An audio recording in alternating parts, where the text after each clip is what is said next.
Step one of building an enclosure, you need an enclosure. So this one is a Repticribs exhibit line for geckos. It's an arboreal enclosure that is 6 inches by 10 inches by 13 inches. And we are going to set it up for something cool. Next, we put in a background. This is a natural cork background, but you can see that there's some little, I had to cut it so that it would fit, and there's some little gaps. And since what's going in here is super small, I am going to fill those gaps with some frog moss.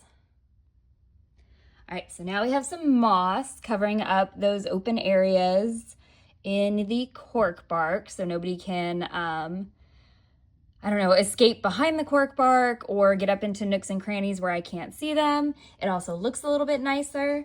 I'm using frog moss, and sometimes I have luck with this growing and sometimes I don't. So we'll see if it ends up growing on the cork bark or not. Next, we're going to put in the false bottom. So now we have the false bottom in. The false bottom consists of 2 different components. Down here we have leca balls, which are just clay balls. You can use lava rock. You can use anything that's a porous, almost strainer. So this is where the excess water is going to drain out so that the plant's roots don't get mushy and gross. And then this barrier layer is what's going to keep the dirt from mixing with the false bottom. This is also an important layer because this is where beneficial bacteria will grow, and you will get just better plant growth and better terrarium health if you have that. So here's what we're looking at right now. This black mesh is literally just window screen mesh. So super inexpensive and really, really useful for terrarium builds. Okay, things are coming together. Now we have the dirt in. The substrate mix that I use is like cocoa coir, topsoil, Reptibark, Reptisoil, and sphagnum moss. It's got just a ton of different nutrients and whatnot in it. It's a pretty good mix for anything tropical. So that's what we're working on. That's what we're using.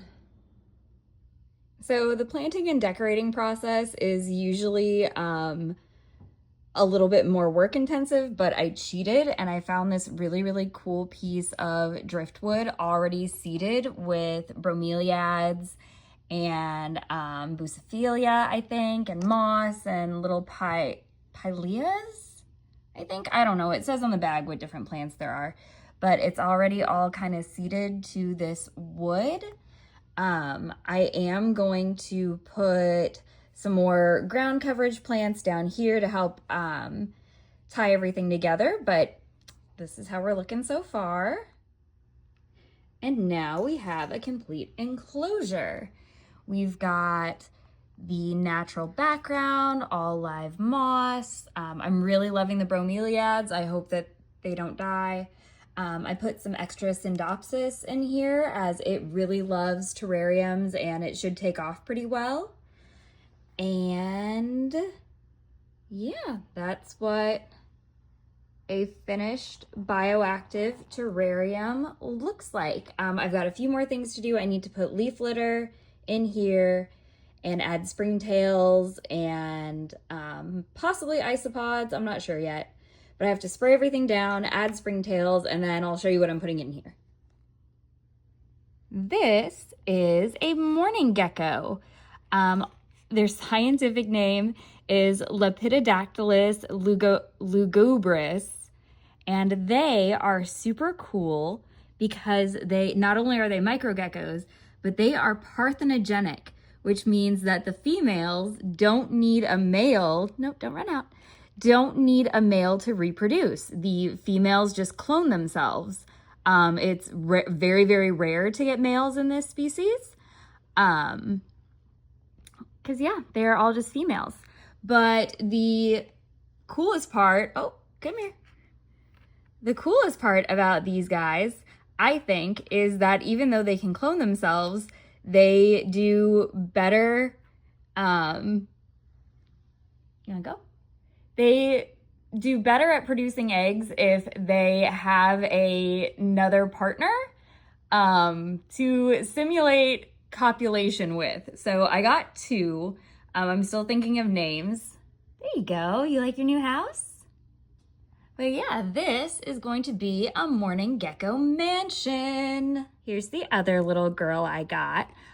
She has much more chevron and patterning versus, here, you wanna go? Go in? Okay, well, you can't, yeah, there you go, jump. She has more chevron and patterning, whereas this girl just has polka dots. So I can tell them apart.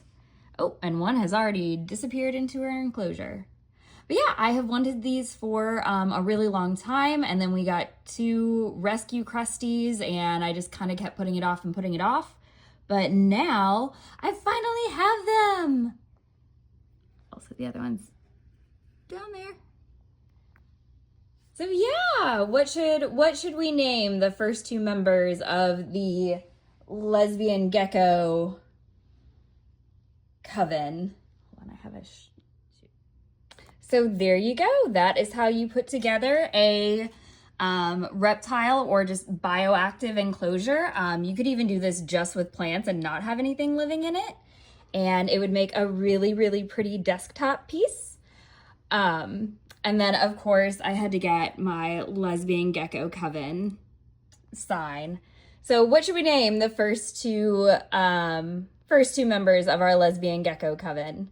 Leave your ideas in the comments, and I will see you guys next time.